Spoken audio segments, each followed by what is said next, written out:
Good morning, class 7. Today we are going to start a chapter which is a science experiment from moral value.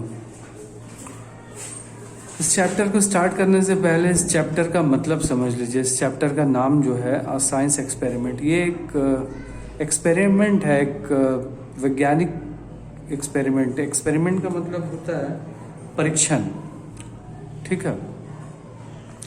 तो उसी के बारे में बताया गया. और ये टाइम मैनेजमेंट, टाइम को कैसे हम लोग इस्तेमाल में लाएं, टाइम का इस्तेमाल कैसे प्रॉपरली हर कुछ टाइम पे किया करें और उसका क्या क्या लाभ होगा, क्या क्या फ़ायदा होगा, उसी के बारे में इस चैप्टर में बताया गया. एक साइंस, एक छोटा सा वैज्ञानिक परीक्षण के द्वारा एक टीचर इसमें करेगा एक साइंस एक्सपेरिमेंट बच्चों के सामने, अपने स्टूडेंट्स के सामने, और उन लोगों को बताएगा कि किस तरीके से हम लोग अगर अपना समय का सही इस्तेमाल करें तो हम लोग अपने जीवन में उसका बहुत सारा लाभ उठा सकते हैं. The student of class 7A were trying to guess the activity when they saw the lab assistant coming to their class with a large glass jar, several containers containing rocks of different sizes, gravel, sand and a pitcher of water. He put all things on the teacher's desk. एक school है जिसमें class 7 है और section A है. उन लोगों के सामने वो लोग सारे क्लास में बैठे, सारे स्टूडेंट्स, और एक व्यक्ति जो कि लैब स्कूल का जो लैब है उसका असिस्टेंट है, वो एक कांच का जार, इस तरीके इसको बोलते हैं जार, कांच का बड़ा सा जार, और बहुत सारा पत्थर, रॉक्स, अलग अलग साइज का, ग्रेवल छोटा छोटा कंकड़ को बोलते हैं, ठीक है, छोटा कंकड़, बालू, पानी भरा हुआ किसी चीज में, छोटा सा मग में समझिए कि पानी भी है, और वो सब कुछ ला करके वो लैब का जो असिस्टेंट है वो टीचर्स के डेस्क के पास रख देता है. Excuse me. Then came the science teacher. उसके बाद साइंस के टीचर उस क्लास में आते हैं 7A में. Today we shall do an experiment, he told the students. Then he move to the jar at the desk. He took out several round river stones and dropped them carefully one by one into the jar. When the jar was filled to the top and no more rocks would fit inside, he asked, "Is this jar full?" तो वो science के teacher आते हैं experiment करने के लिए उस desk के सामने, जहाँ पे वो सारा सामान असिस्टेंट, लैब का जो असिस्टेंट ला करके रखा है.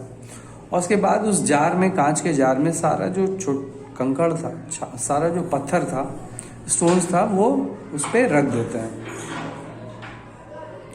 और उसके बाद वो पूछते हैं कि क्या ये पूरा भर गया है अपने स्टूडेंट से. Yes sir, shouted the enthusiastic students. उत्सुकता में वो सारे स्टूडेंट्स बोलते हैं जी हाँ sir. The science teacher smiled. Are you sure, he asked. और मुस्कुराते हुए साइंस टीचर दोबारा पूछते हैं अपने स्टूडेंट से, क्या सच में ये भर गया.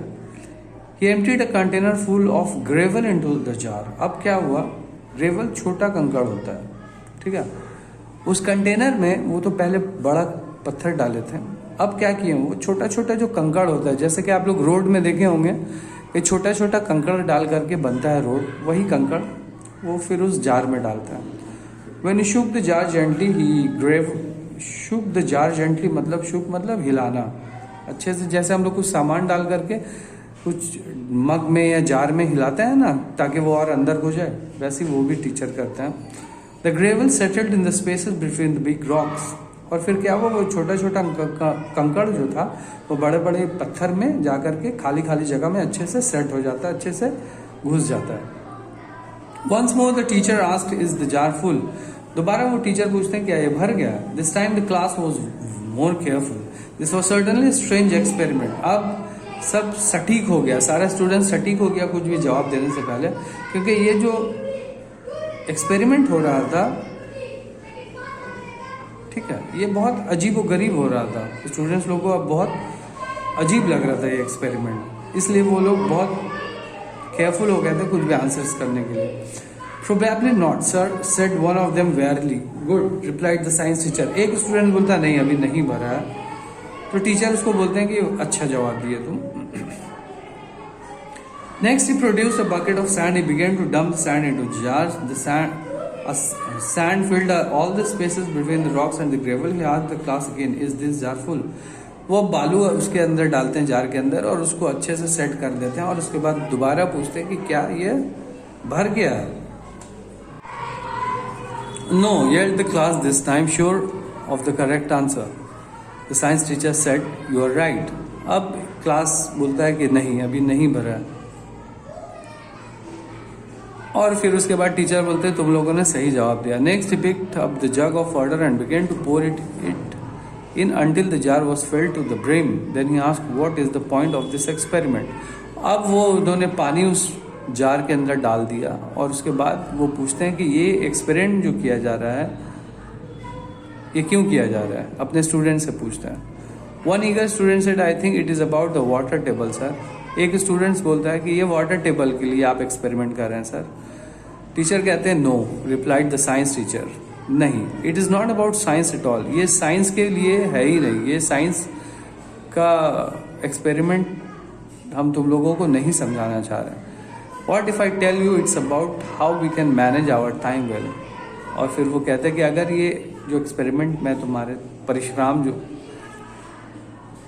जो एक्सपेरिमेंट हुआ है वो अगर मैं ये कहूँ कि ये टाइम किस तरीके से मैनेज कर सकते हैं, हम लोग समय को कैसे इस्तेमाल कर सकते हैं, उसके बारे में एक्सपेरिमेंट था.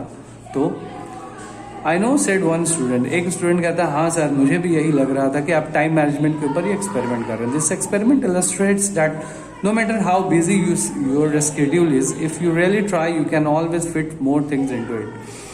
तो वो टीचर बोलते हैं कि ये एक्सपेरिमेंट से ये बताया गया है कि अगर आप जितने भी बिजी हैं, जितने भी आप व्यस्त हों, अगर आप चाहें समय निकालने के लिए अपने किसी और काम के लिए तो आप बिल्कुल कर सकते हैं.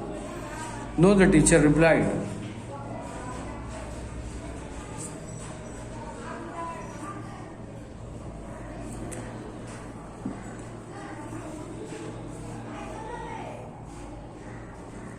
The teacher replied, "No, that's the point. That's not the point." Okay.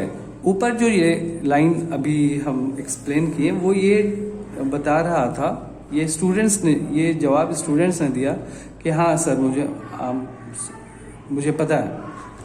This experiment illustrates that no matter how busy your schedule is, if you really try you can always fit more things into it. ये students ने जवाब दिया. Students का बोलने का मतलब था कि एक्सपेरिमेंट से ये लग रहा है कि आपका जो भी आपका समय जितना भी आप व्यस्त हो, अगर आप चाहें तो उसमें और भी कुछ आप कर सकते हैं. अब टीचर जवाब देता है, नहीं. द टीचर रिप्लाइड, नहीं. टीचर जवाब दिया कि नहीं, ये पॉइंट नहीं है, ये मुद्दा नहीं है. What this experiment teachers us is this, ये जो एक्सपेरिमेंट हुआ है ये सिखाता है कि if you don't put the big rocks in first you will never get them in at all. Very important point. इसका मतलब ये है, ये टीचर ये बताना चाह रहे हैं कि अगर तुम बड़ा पत्थर नहीं रखोगे तो तुम्हें सही से वो जो एक्सपेरिमेंट में ये बताया गया कि बड़ा पत्थर पहले रखा जाए. इसका मतलब ये हुआ, the class tittered thinking that the science teacher was making fun of the student who had answered. Class को ये लगने लगा, ये पॉइंट हम अभी आप लोगों को एक्सप्लेन करेंगे. क्लास ये सुन करके क्लास के स्टूडेंट्स को ये लगने लगा कि ये जो बच्चा जो जवाब दिया था उसका सर मजाक उड़ा रहे हैं. तो टीचर ने बोला, नहीं, आई एम सीरियस, मैं सही कह रहा हूँ. Continued the science teacher. Sir ने जवाब दिया, साइंस टीचर ने बोला, today there are lot of different demands on our time. To manage our time well we must identify the big rocks और the priorities in our life. आजकल के ज़माने में बहुत सारा काम होता है इंसान को, मगर पहले ये देखना चाहिए कि सबसे इम्पोर्टेंट जो काम है उसको पहले कर लिया जाए, जो कि ये बिग रॉक्स हम लोगों को सिखा रहा था एक्सपेरिमेंट में, कि बिग रॉक्स को पहले रखा गया. There could be several different things, our education, our work, our dreams, our time with family and friends, our hobbies and interest, और even a cause that we believe in. बहुत कुछ हो सकता है, जैसे कि तरह तरह का चीज़ हो सकता है. इंपॉर्टेंट एजुकेशन हो, काम हो, अपना सपना को पूरा करना हो, या फैमिली या दोस्त के साथ वक्त को गुजारना हो, या कोई भी आदत जो आपको पसंद हो. इस तरीके से वो आपको जो इम्पोर्टेंट हो आपके लाइफ में, पहले उसको आप प्रायोरिटी दें. It is only when we put the big rocks in the jar of our life first, then we get them in at all. पहले अगर हम लोग जो प्रायोरिटीज है जीवन का उसको पहले कर ले तो उसके बाद हम लोग और जो भी चीज़ है उसको सही से कर सकते हैं. Remember, time management isn't about filling every moment of the day with productivity. हमेशा याद रखो कि टाइम मैनेजमेंट ये नहीं है कि हर समय को तुमको अपना किसी ना किसी चीज़ में लगाना है. Time management ultimately is about feeling good. Time management का मतलब ये है कि आपको अच्छा लगे. It's about relaxing and enjoying the moment instead of being distracted और worried about your to do list. इसका मकसद ये होता है कि आप रिलैक्स कर पाए. सब समय से अगर काम कर लीजिएगा तो आपको समय मिलेगा, इसमें आप आराम कर सकते हैं, रिलैक्स कर सकते हैं, या जो भी आपको इंटरेस्ट है आपका वो कर सकते हैं. It's about creating time in your schedule and your life for the people and activities that matter most to you. ये बहुत इंपॉर्टेंट पॉइंट है. टाइम मैनेजमेंट इसलिए किया जाता है, टाइम को सही से इस्तेमाल किया जाता है, टाइम का एक रूटीन बनाया जाता है ताकि आपको समय मिले और आपका जो पसंद है, जो आपको करना है, वो आप उस एक्स्ट्रा टाइम में आराम से कर पाए. ठीक है, तो ये टाइम मैनेजमेंट, ये एक्सपेरिमेंट हम लोग को यही सिखाता है कि टाइम मैनेजमेंट अगर होगा हम लोगों के जीवन में तो हम लोगों को जो भी पसंद है, जो भी हम लोगों का मान लो एक्स्ट्रा करिकुलम एक्टिविटीज़ है तो उसको भी हम लोग आराम से कर सकते हैं या हम लोग रिलैक्स कर सकते हैं. तो टाइम मैनेजमेंट जीवन में बहुत इंपॉर्टेंट रोल प्ले करता है. आई होप कि आप लोगों को ये चैप्टर समझ में आया हो और ये इसका क्वेश्चन आंसर और ट्रू और फॉल्स है कि आप लोगों का होमवर्क है, ये आप लोग कर लीजिएगा. ठीक है, सारा क्वेश्चन का आंसर इस चैप्टर में और ये ट्रू फॉल्स भी आप लोगों को इसमें मिल जाएगा. Thank you.